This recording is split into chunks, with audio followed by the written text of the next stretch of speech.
Siapa yang gak kaget? 8 orang pria di Malaysia ditangkap polisi gara-gara ketahuan kagak puasa. Alhamdulillah ya. Tadi kan aku makan di area Ampang situ kan. Makan sampai 2 jaman gitu dan aku lupa di mana kunci aku disimpan. Ternyata kuncinya itu ada di motor, masih ngegantung. Dan Masya Allah tabarakallah ya, mungkin atas izin Allah juga nggak hilang. Ini bulan puasa ya, pencurian motor makin marak. Gua heran. Biasanya kalau dicolong tuh pas taraweh, pas orang rumah lagi pada pergi, tuh motor hilang.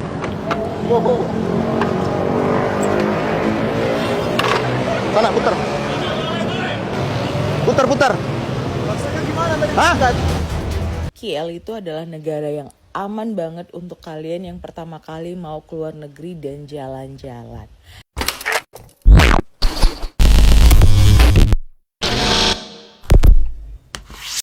Hai, halo geng, assalamualaikum warahmatullahi wabarakatuh. Berjumpa kembali dengan saya Zainal Story. Sebelum video ini saya mulai, gimana kabarnya kalian semua? Semoga semua yang menonton video ini baik-baik saja, dimurahkan rezekinya, selalu berpikiran yang positif dan dijauhkan dari mara bahaya oleh Tuhan yang Maha Esa. Marhaban ya Ramadan.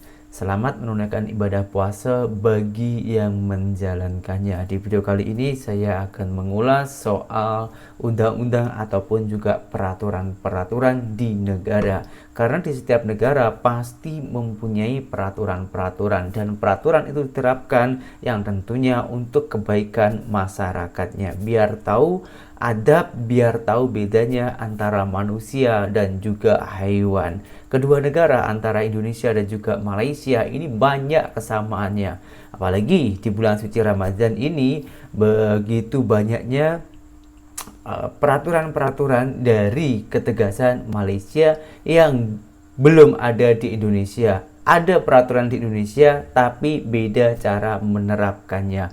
Oke kan, nggak usah berlama-lama, langsung kita simak videonya satu persatu. Nanti kita ulas sesuai dengan pengalaman saya selama saya tinggal di Malaysia. Bukannya saya ini membela salah satu pihak, tapi saya akan bercerita ataupun memberikan fakta sesuai dengan apa yang saya alami selama saya berada di Malaysia. Oke, nggak usah berlama-lama, langsung kita simak videonya. 1, 2, dan 3. Siapa yang gak kaget? 8 orang pria di Malaysia ditangkap polisi gara-gara ketahuan kagak puasa. Kalian harus tahu sih mereka dihukum apaan. 8 orang pria di Malaysia itu di berbagai judul berita diketahui ditangkap sama pihak kepolisian gara-gara ketahuan makan di tempat umum pada bulan Ramadan. Tepatnya di jam-jam mestinya mereka puasa. Katanya alasan umum orang-orang ini itu nggak puasa gara-gara satu, mereka itu nggak bisa puasa.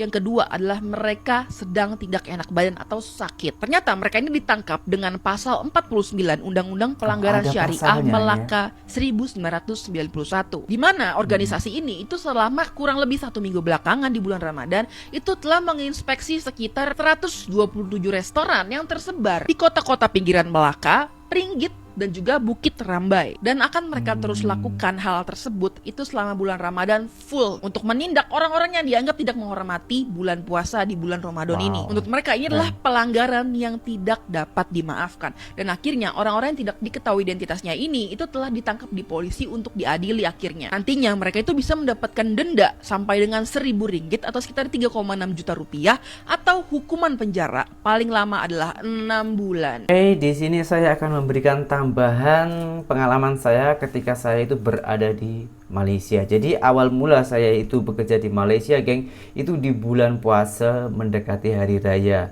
Lagi dekat-dekat raya yang sepatutnya itu kumpul dengan keluarga, saya lagi-lagi memilih bekerja ke Malaysia. Karena ya tahu sendirilah, karena ekonomi saya di kampung itu kurang mendukung.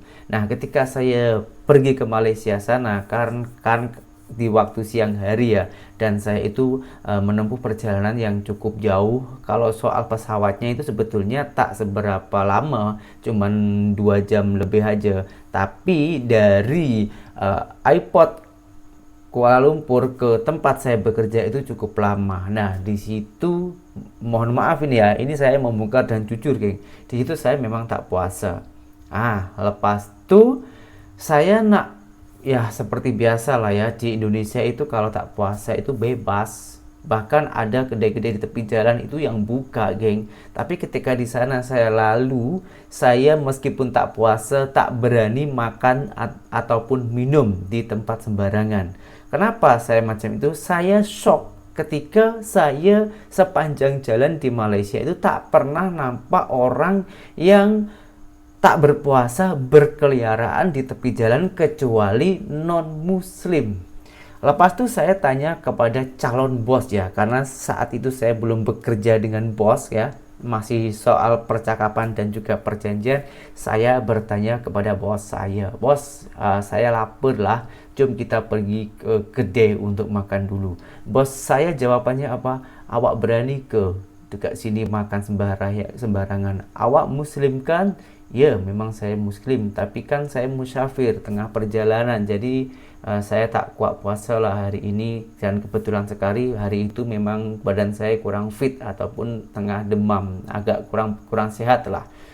Dari saya mendengar hal macam itu dari bos saya terkejut. Iyakah macam inikah ketegasan dan ketaatan Malaysia soal agama? Saya kurang percaya 100%. Saya langsung searching dekat Google, apakah betul di Malaysia itu ada undang-undang yang macam itu. Ternyata betul, geng. Masih kurang yakin. Saya bertanya kepada pakcik saya yang membawa saya pergi ke Malaysia, karena pakcik saya itu sudah mempunyai IC, otomatis sana itu sudah lama sangat ya.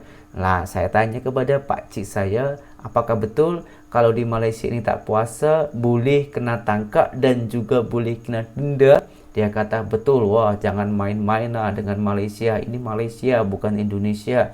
Kalau awak tak puasa nanti kena hukuman yang setimpal. Jangankan tak puasa, awak tak beribadah, solat Jumat itu pun juga kena denda. Kalau tak silap tuh hari cakap RM1.000 macam itu pun masih kena penjara lagi. Wah, begitu ketatnya Malaysia. Shock saya, geng. Tapi kalau di Indonesia itu sudah biasa, geng. Bahkan tadi aja, baru tadi, geng, tadi saya pergi ke sawah ya, pergi ke kebun, lepas itu balik, itu saya nampak budak-budak, bukan budak sih, sudah umur 17-18 tahun, dia mancing di tepi sungai sambil hisap rokok. Masya Allah. Karena keterbiasaan di Malaysia, saya balik ke Indonesia, ada orang yang tak puasa lalu berkeliaran macam itu, saya kan merasakan shock, geng. Macam dimana ketaatan kepada agama. Alhamdulillah ya. Tadi kan aku makan di area Ampang situ kan. Makan sampai 2 jaman gitu dan aku lupa di mana kunci aku disimpan. Ternyata kuncinya itu ada di motor, masih ngegantung. Dan Masya Allah, tabarakallah ya, mungkin atas izin Allah juga nggak hilang. Tapi memang aku beberapa kali ya selama di Malaysia ini lupa ngambil kunci, tapi memang nggak hilang. Masya Allah sih, walaupun jalanan gitu. Bahkan di daerah apartemen aku juga pernah aku gantungin kunci gitu di motor. Sehari semalam, alhamdulillah juga nggak hilang. Keren. Berarti di sini memang Masya Allah ya, gitu. Aman. Alhamdulillah ya. Keren. Nah, sebagai bukti rasa syukur, kita minta terima kasih dulu sama yang jaga bumi ini. Sholat Isya, my friend. Let's go.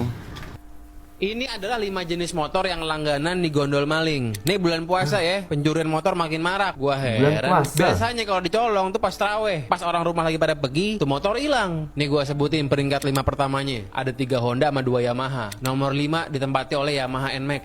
Ini temen gua pernah ada dicolong nih, Sigon namanya tuh. Motornya hilang. Yang keempat Yamaha Mio. Ini bukan Mio Mirza ya. Tolonglah, itu komennya sangat cringe, gak lucu. Yang ketiga Honda Scoopy. Yang kedua Honda Vario. Dan yang pertama the one and only Honda Beat. Kenapa Honda Beat ini paling laku ya? Ini emang motor 1000 umat, tapi kan Yamaha Mio juga 1000 umat. Luar biasa loh nih Honda Beat. Gua kalau punya Honda Beat mungkin gua akan khawatir juga loh. Dan semuanya motor matic. Nggak ada tuh Supra X, nggak ada tuh Yamaha F1 ZR. Mungkin emang kalau motor matic itu malingnya udah familiar kali ya sama cara nyalain motor. Kenapa di Indonesia itu masih ramai orang yang mencuri ataupun mengambil hak bukan hak dirinya sendiri ataupun hak orang lainnya. Yang pertama di Indonesia ini mungkin yang pertama itu soal mentality. Mungkin mentality rakyat Indonesia masih ada sebagian orang yang macam itu. Saya tak cakap tak semua ya, geng. Yang kedua yaitu hasil barang curian di Indonesia, contoh seperti moto-moto yang disebutkan oleh abangnya tadi, itu dijual itu laku di Indonesia, geng. Dan karena begitu banyaknya pengangguran, jadi bingung nak mencari apa untuk mendekati hari raya ini. Segala cara pun boleh diambil ataupun boleh dilakukan macam itu. Dan kenapa di Malaysia itu tak pernah ada pencuri moto-moto? Bahkan di Malaysia itu kalau ada kunci ke moto, yang moto ada di luar, itu pun tak ada yang mengusik. Kalau di Indonesia kan moto harus di dalam rumah. Kalau tak taruh di dalam rumah, tentunya sudah hilang. Di Malaysia semuanya itu yang mempunyai moto harus sendiri atas nama.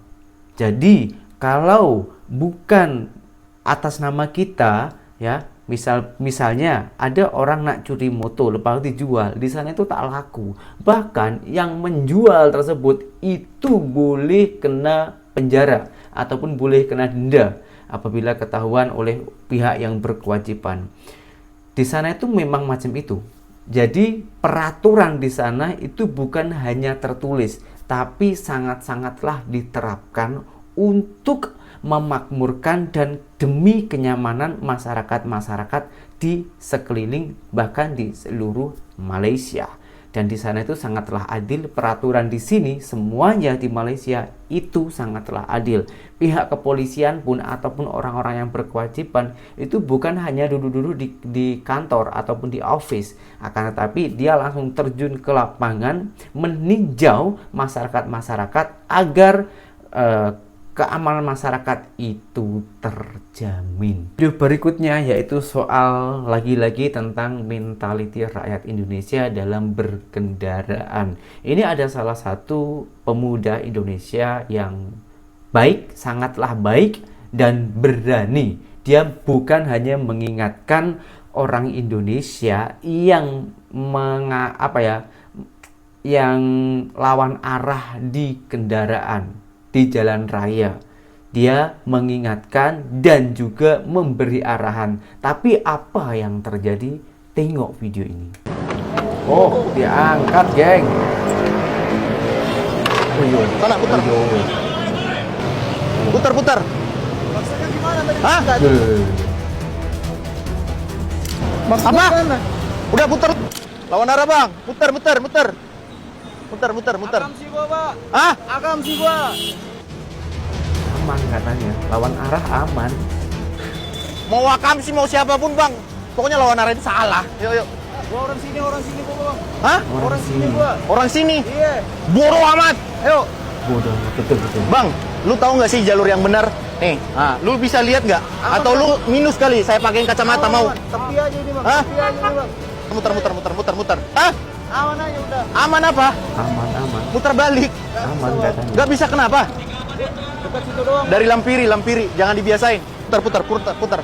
Bang, aku ini baik-baik yuk. Besok kalau akamsi lu yang benar, Bang.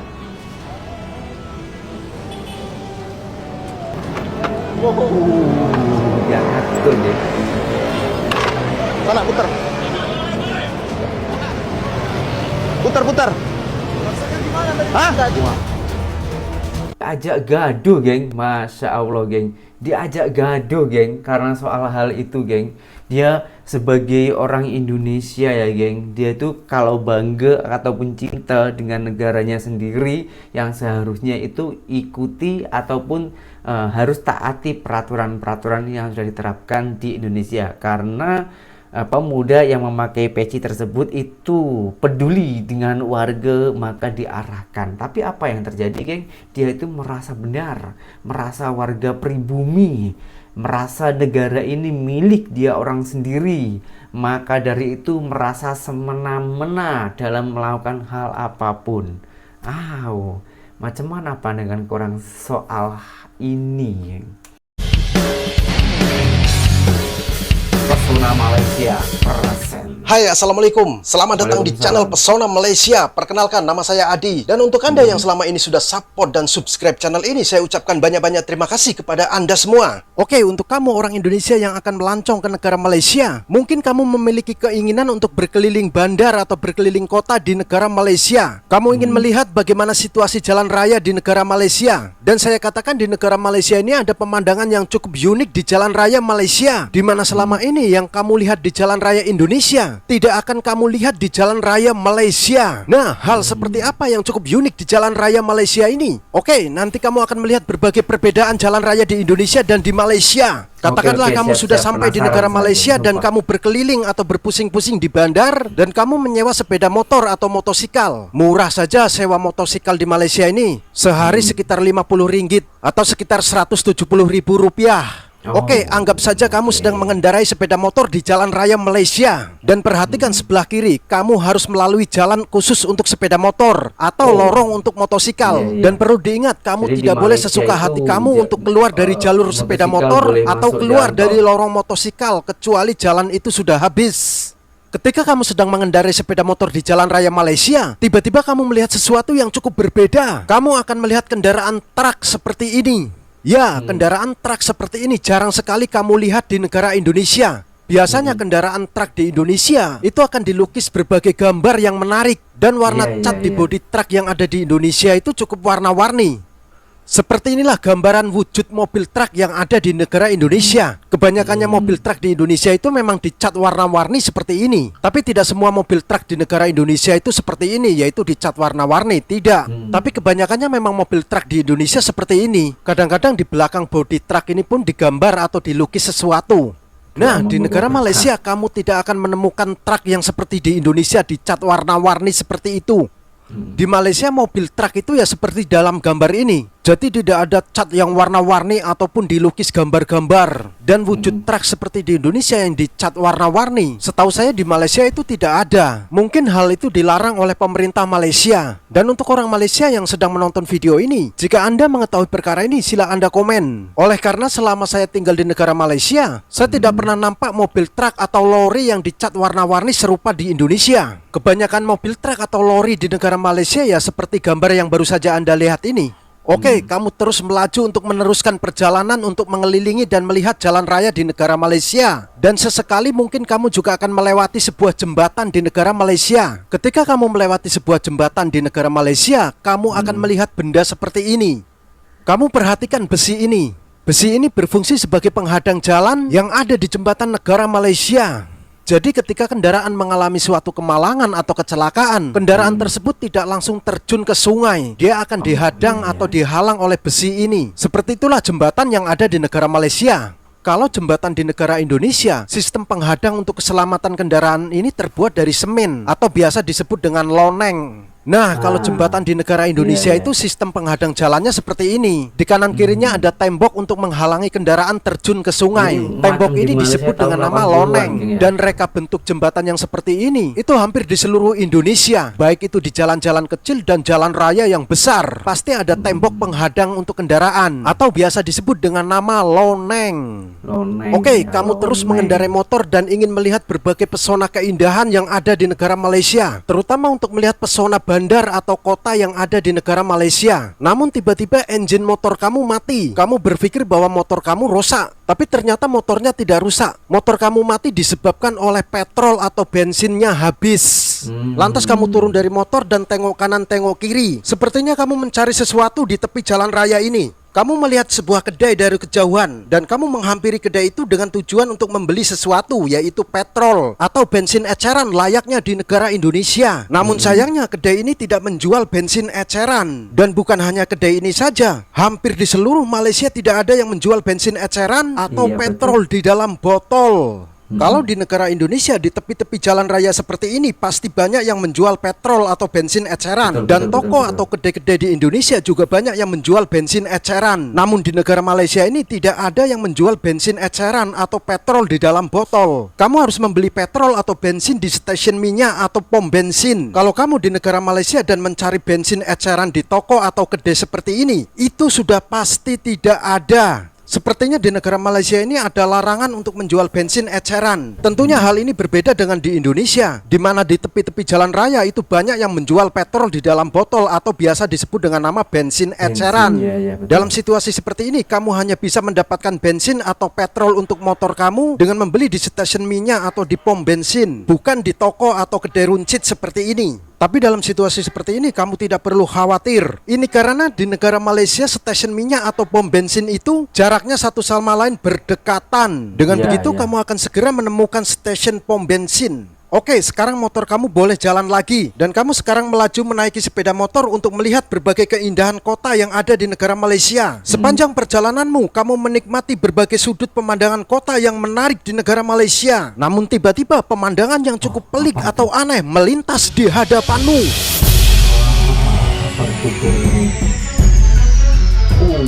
Jaket mungkin ya. Dia kembali tuh.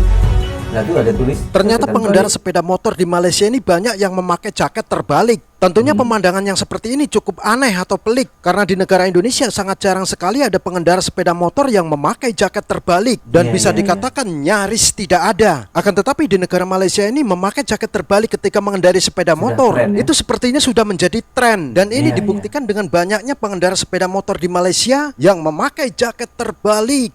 Setelah kamu dikejutkan oleh pengendara motor yang memakai jaket terbalik, tiba-tiba kamu dikejutkan pula oleh hal yang lain. Tiba-tiba saja motormu seperti oleng, dan sepertinya ada sesuatu hal yang buruk menimpa motormu. Kamu turun dari motor dan memeriksa motormu. Dan apa yang terjadi? Banci, boco, oke. Apa ini yang dibahas, apa ini, ngapain? Ya, motormu bannya bocor atau tayarnya pancit. Mungkin tadi di jalan raya ada satu benda tajam atau paku yang menusuk ban motormu atau menusuk tayarmu. Nah, ternyata di negara Malaysia itu sangat jarang sekali ada tukang tambal ban. Jadi bengkel-bengkel motor di negara Malaysia ini kebanyakannya tidak melayani tambal ban atau tampal tayar. Jadi jika motormu bannya bocor atau tayarnya pancit, maka kamu harus membeli tayar atau ban yang baru. Nah, di negara Indonesia sendiri itu masih banyak tukang tambal ban. Jadi ketika ban motor kita bocor, itu hanya cukup ditambal saja atau ditampal. Tidak perlu membeli ban atau tayar yang baru. Nah, itulah tadi 5 hal atau 5 perkara yang cukup menarik antara jalan raya di Indonesia dan di Malaysia. Karena dari segi keamanan, kenyamanan, dan juga fasilitas di Malaysia, bahkan rame orang-orang Indonesia yang pergi ke Malaysia untuk menikmati wisatawan ataupun kuliner-kuliner di sana. Ada salah satu orang Indonesia ini yang merekomendasikan pergi aja ke Malaysia untuk para pelancong pemula, karena di sana ada hal yang sungguh-sungguh menakjubkan. KL itu adalah negara yang aman banget untuk kalian yang pertama kali mau keamanannya. keluar negeri dan jalan-jalan.